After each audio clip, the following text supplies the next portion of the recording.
Hello there, my fellow zombies. Josh here with the Zombie Cure to help wake you up.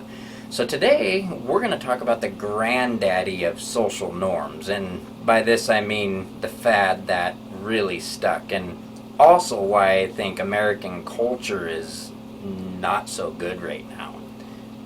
Lawns. Why do we have lawns? I'm not going to answer that just yet because I want to spend some time telling you about why lawns are not good. I mean, if you Google this, you'll find out for yourself and your jaw may hit the floor because there is thousands of articles and not one of them really says anything good about why we have lawns. In fact, lawns are water sponges. They use up about 1/3 of your water resource, and in desert locations up to 70%.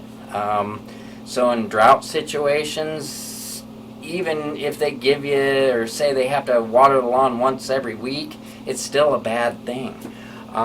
They displace nature. In fact, lawns have been responsible for putting several species on the endangered species list because they move that nature elsewhere. They take up about an average of 70 hours a year per person to actually maintain it with no output other than maybe feeling good about what you did. They also burn fossil fuels. Using that lawnmower is not good for the environment. They're chemically laced, so when you water that lawn, that bleed off ends up in your waterways. It sometimes ends up in rivers, streams, and your water supply. Some may say, okay, well, it's a place for my family to hang out and kids to enjoy themselves, be off their computers. Sure, that's not a bad thought, but if you're looking on educating your kids a little bit more, getting them out, try taking them out to nature, where they can identify plants and animals. In fact, I didn't have much of a lawn when I was a kid growing up, and I went out there and I was able to find out for myself what poison ivy looks like, what berries to eat on bushes, things like that. So they also cause lawsuits.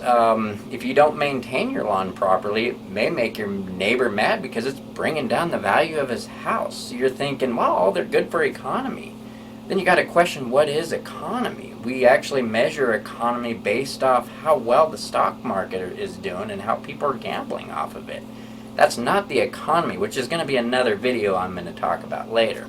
So now, to answer the question, and you'll even see this in almost every single one of those articles I told you to look up.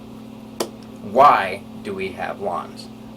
Well, simply put, it's a status symbol. It's a sign of success. It's a sign that you're disciplined and that you have time to be able to maintain one. That's all. That's all it is. So we are ruining nature. We are ruining the environment by keeping them over the idea so you can feel better about yourself, so you can show off that you're maybe better than your neighbor. Yeah, that is their purpose. Even the history of lawns, that's pretty much their purpose. So if this hasn't convinced you, and I know I said I'm not trying to convince people of anything, but this is one I'm kind of am.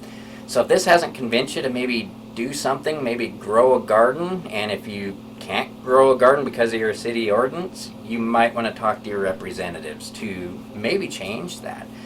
So if that hasn't convinced you, then, well, at least mow it every 2 weeks rather than every 1 week like you're supposed to. And the reason why I say that, because if you wait every 2 weeks, it will actually increase the bee population by about 30%. Anyways, it's just an observation. Thank you for watching.